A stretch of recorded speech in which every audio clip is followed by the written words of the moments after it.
നമസ്കാരം, സിറ്റി ന്യൂസിലേക്ക് സ്വാഗതം. കാഞ്ഞിരോട് മണ്ഡലം കോൺഗ്രസ് കമ്മിറ്റിയുടെ ആഭിമുഖ്യത്തിൽ അരിയവിടെ സർക്കാർ എന്ന മുദ്രാവാക്യം ഉയർത്തിപ്പിടിച്ച് കാഞ്ഞിരോട് റേഷൻ കടക്ക് മുന്നിൽ പ്രതിഷേധ ധർണ സംഘടിപ്പിച്ചു. KPCC മെമ്പറും മുൻ മേയറുമായ അഡ്വക്കേറ്റ് TM മോഹനൻ ഉദ്ഘാടനം ചെയ്തു. മണ്ഡലം പ്രസിഡന്റ് TK ലക്ഷ്മണൻ അധ്യക്ഷത വഹിച്ചു.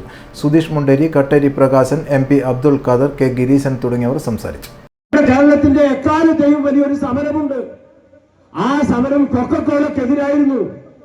അതിനാണ് കൊക്കക്കോളക്കെതിരെ സമരം ചെയ്തത്. ആ കൊക്കക്കോളക്കെതിരെ സമരം ചെയ്യാൻ പറഞ്ഞ കാരണം അവിടെ വെള്ളമൂറ്റി കൊണ്ടുപോകും, വരൾച്ചയായിരിക്കും. പാലക്കാട് എന്ന് പറഞ്ഞാൽ നമുക്ക് എല്ലാവർക്കും അറിയാം, കേരളത്തിന്റെ നെല്ലറ എന്ന് വിശേഷിപ്പിക്കുന്ന ജില്ലയാണ് പാലക്കാട്. കേരളത്തിൽ ആവശ്യമായ ഭക്ഷ്യധാന്യങ്ങൾ, അരി ഉൾപ്പെടെ കിട്ടുന്ന ഏറ്റവും പ്രധാനപ്പെട്ട പ്രദേശം അത് പാലക്കാടാണ്.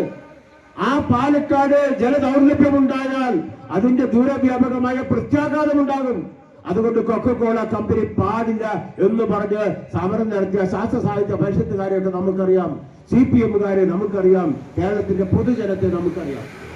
അങ്ങനെ സമരം ചെയ്ത് കൊക്കക്കോള കമ്പനി പൊട്ടിച്ച് അവിടെ നിന്ന് കെട്ടുകെട്ടിച്ച് ആ സമരം നമ്മൾ കണ്ടു. കേരളം ഒരു വലിയ സമരം നടത്തി വിജയിപ്പിച്ചു.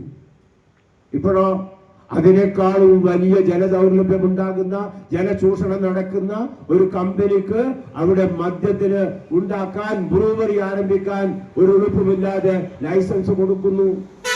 തൊട്ടടുത്ത ദിവസം ഇപ്പോഴെന്താ ചെയ്തത്? ഓരോ മദ്യത്തിനും 10% 10 രൂപ മുതൽ 50 രൂപ വരെ വില വർദ്ധിക്കുന്നു.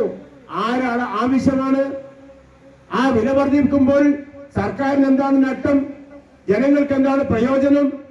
50 രൂപ വരെ വർദ്ധിപ്പിക്കുമ്പോൾ ആ വർദ്ധിപ്പിക്കുന്നത് ഈ നാട്ടിലെ മദ്യ കമ്പനികൾ ആവശ്യപ്പെട്ടതനുസരിച്ചാണ് എന്ന് ഉറപ്പില്ലാതെ പറയാൻ ഇവിടെ ഭരണാധികാരികളുണ്ട്.